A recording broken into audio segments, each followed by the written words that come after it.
Vamos a analizar todo esto desde una propuesta que se hace desde el Congreso para tipificar los crímenes en contra del proceso de paz, teniendo en cuenta que ha sido muy poco lo que ha significado la implementación y este baño de sangre lamentable que vive Colombia. Para ello nos acompaña el promotor de esta iniciativa, es Iván Cepeda, defensor de derechos humanos, filósofo, senador de la República, fue facilitador en el proceso de diálogo por la paz en La Habana, nos acompaña desde Bogotá. Senador Cepeda, muy buenas noches, bienvenido. Sí, muy buenas noches. Es un gusto estar con ustedes, como siempre, Tatiana. Muchísimas gracias, senador. Permítame primero preguntarle cómo está su salud. Perdón, no estoy escuchando bien. ¿Hay algún problema de sonido? Hola, senador, ¿me escucha? Muy mal. Vamos Ahora sí, a tal vez. pedirle Sí, a ahora sí. nuestro equipo de producción que mejore la Ya, comunicación. Ahora no se escucha. perfectamente, gracias. Muchas gracias. Primero le preguntaba cómo está su salud, senador. Bueno, en el día de ayer hemos presentado una iniciativa con el objeto eh, de resolver un grave problema que tiene que ver con los atentados permanentes, constantes que hemos padecido en estos años contra el proceso de paz. Es una iniciativa que busca precisamente tipificar los ataques criminales contra el proceso de paz y esperamos que esa iniciativa pueda abrirse paso por el bien del proceso. Sí, y básicamente lo que proponen ustedes, como además bancada de oposición, es una reforma al Código Penal colombiano. Pregunto que nos explique sobre todo esto, qué significa, para luego poder profundizar hasta dónde podría llegar sus implicaciones, teniendo en cuenta algo que ya conversaba con nuestro corresponsal, y es ese baño de sangre, el asesinato de líderes sociales y combatientes de las FARC, aquellos que firmaron el acuerdo de paz en 2016. Bueno, el sentido de la propuesta es el siguiente. En un proceso de paz es válido que exista oposición, críticas, debate público en torno al proceso. Es parte, digamos, de una, digamos, discusión democrática que debe haber y por supuesto que eso no puede ser reprimido, ni censurado, ni perseguido. El sentido de esta iniciativa es otro, es precisamente reprimir y sancionar todas aquellas conductas que podemos catalogar como ilegales y por lo tanto ilegítimas. Me refiero a precisamente lo que ustedes acaban de mostrar, asesinar excombatientes, personas que han dejado sus armas para comprometerse con un proceso de reincorporación a la vida social y política por las vías pacíficas y además en la legalidad, o asesinar líderes sociales, interceptar ilegalmente comunicaciones de las personas que intervienen en una negociación, como fue denunciado en varias oportunidades durante los diálogos que se dieron en la ciudad de La Habana. Perseguir a los defensores de derechos humanos, boicotear, utilizando toda clase de métodos ilegales, los procesos de paz e incluso rearmarse una vez que se ha firmado un acuerdo, y me refiero concretamente a lo que se llaman disidencias, pues todo eso son actos evidentemente delictivos y que deben ser reprimidos. Entonces hay un vacío en el Código Penal colombiano con relación a esas conductas, y es lo que proponemos ahora se caracterice o se defina como el delito de obstrucción a la paz, que precisamente busca que esos comportamientos que hemos visto durante estos 5 años, que es lo que lleva en vigencia el acuerdo de paz, pues precisamente sean eficazmente reprimidos y que no haya impunidad frente a estos hechos. Sobre todo porque la impunidad es muy alta, senador, con respecto, por ejemplo, al asesinato de líderes y lideresas en Colombia, es sobre el 90%, muy escasos los casos que se investiguen y que lleven a un término para identificar quién asesinó a un líder o a una lideresa social en Colombia. Bueno, pues la Fiscalía General de la Nación se ufana de que ha logrado en algunos casos dar con eh, asesinos o presuntos asesinos de de estos hechos que son autores materiales, pero nunca se llega a la raíz del problema, y es quiénes son los que están detrás de estos asesinatos. ¿Por qué hay fuerzas que están dedicadas a acabar con el acuerdo de paz, asesinando, persiguiendo a quienes dejaron las armas o a los líderes sociales que en los territorios abogan para que el acuerdo se implemente? Entonces, efectivamente, ahí la investigación penal tiene unos límites muy claros. Ahora, yo en esto no soy ingenuo. No creo que aprobando este proyecto de ley automáticamente se resuelva el problema de la impunidad, ni más faltaba.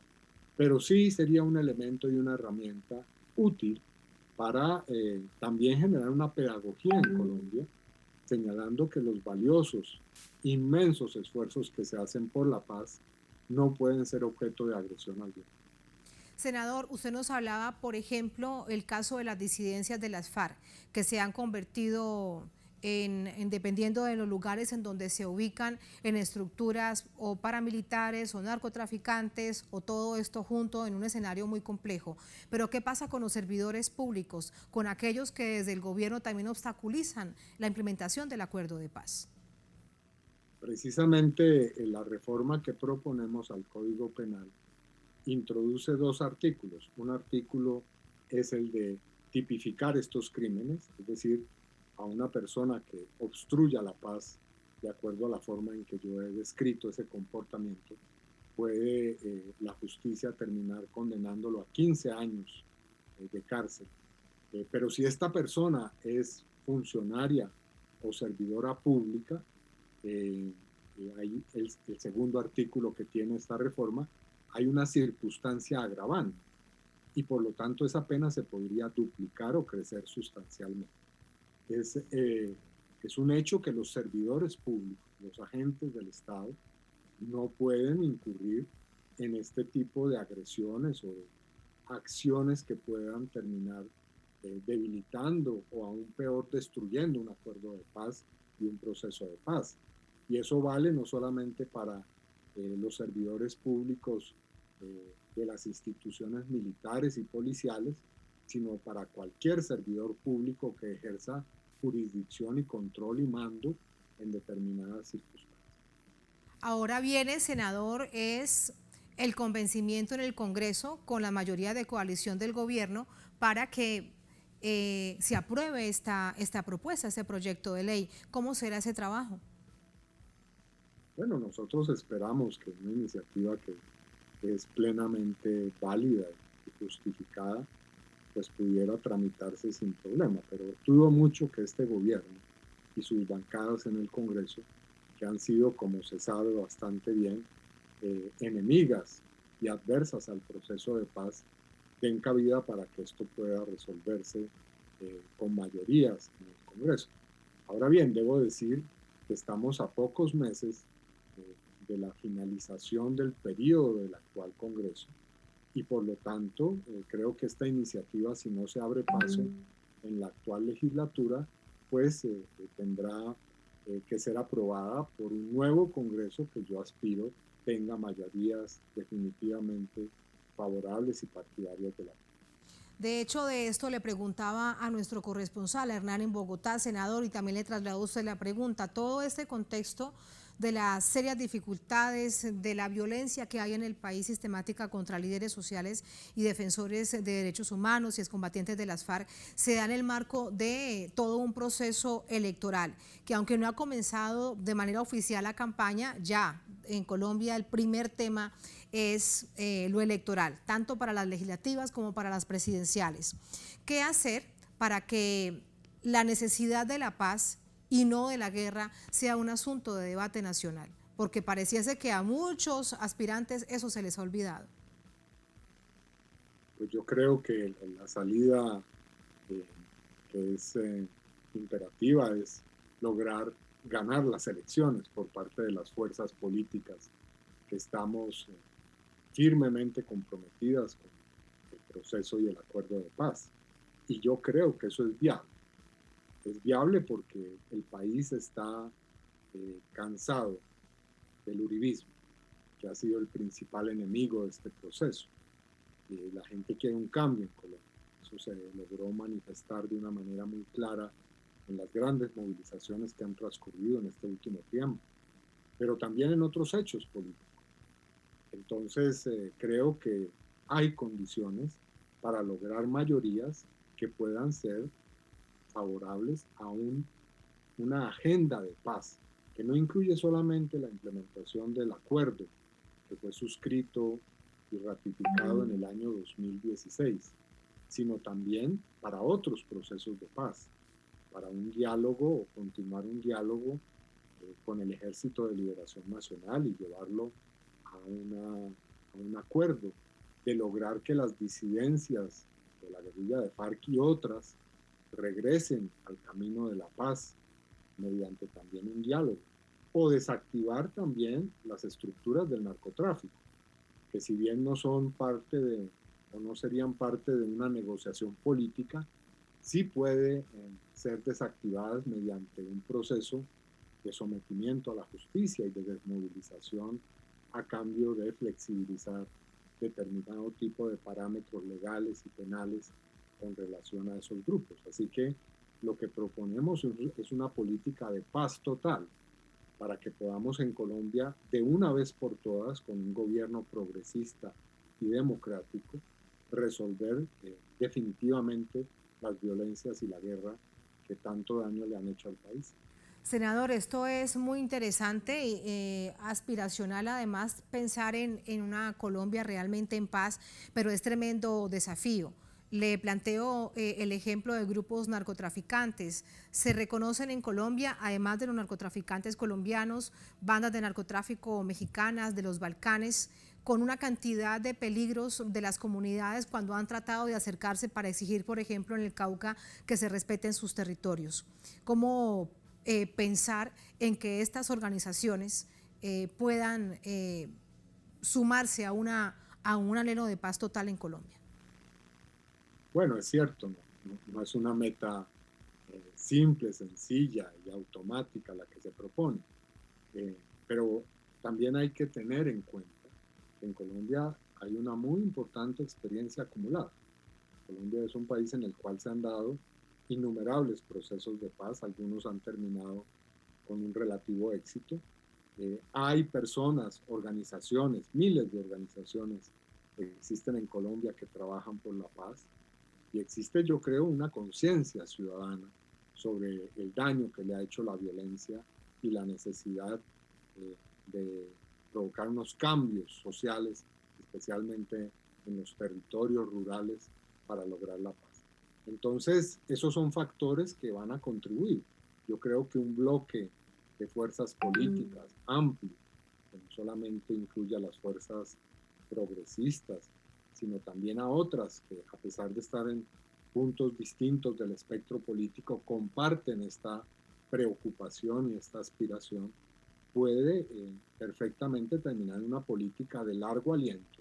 Esto no se va a dar de un momento a otro, es evidente, pero que tenga por propósito esencial lograr ponerle punto final a todos esos factores de violencia, incluido el narcotráfico. Ahora, con relación al narcotráfico, no basta con desarrollar un proceso de sometimiento, es necesario, como se ha dicho tantas veces, que esa política esté acompañada de una reforma rural, como la que está prevista en el acuerdo del 2016, o también que se produzcan cambios con relación a la desregulación, incluso la despenalización de las drogas ilícitas hoy, como se viene haciendo en otras partes del mundo, incluso en los Estados Unidos, que es supuestamente el país que lidera esa estrategia de la guerra contra las drogas. Así que, por supuesto, esto no puede ser una política aislada, sino que tiene que corresponder a una estrategia integral para darle un tratamiento lo más adecuado posible y digamos, recomponer este camino que ha sido pues tan tortuoso y que ha llevado a tantos fracasos, que ha sido la guerra perenne, la guerra perpetua, bien sea en el plano de las drogas ilícitas o también incluso del tratamiento de los problemas sociales en Colombia. Y desde esa perspectiva, una mirada global, geopolítica, porque un solo país haciendo la fuerza con respecto a la fracasada lucha antidrogas de Estados Unidos, pues le queda cuesta arriba. Por último, senador, con respecto a la implementación del acuerdo de paz, el acuerdo del año 2016, ¿cuánto de este acuerdo, de este compromiso que había escrito con más de 300 páginas, realmente se ha cumplido?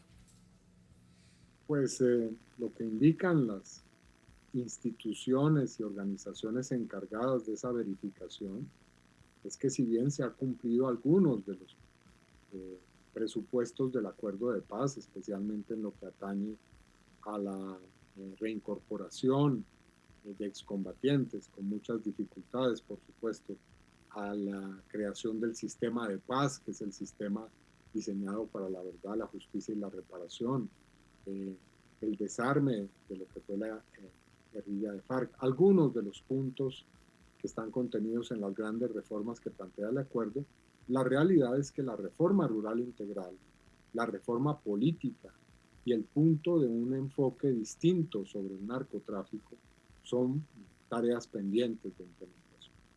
Y por esa razón, el pacto histórico, que es la coalición política a la que yo pertenezco y que lidera todas las encuestas en este proceso electoral, plantea la necesidad de un plan de choque en el Congreso de la República y en la nueva administración en el gobierno colombiano para que se pueda, entre otras medidas urgentes, asumir la implementación del acuerdo de la manera más expedita posible.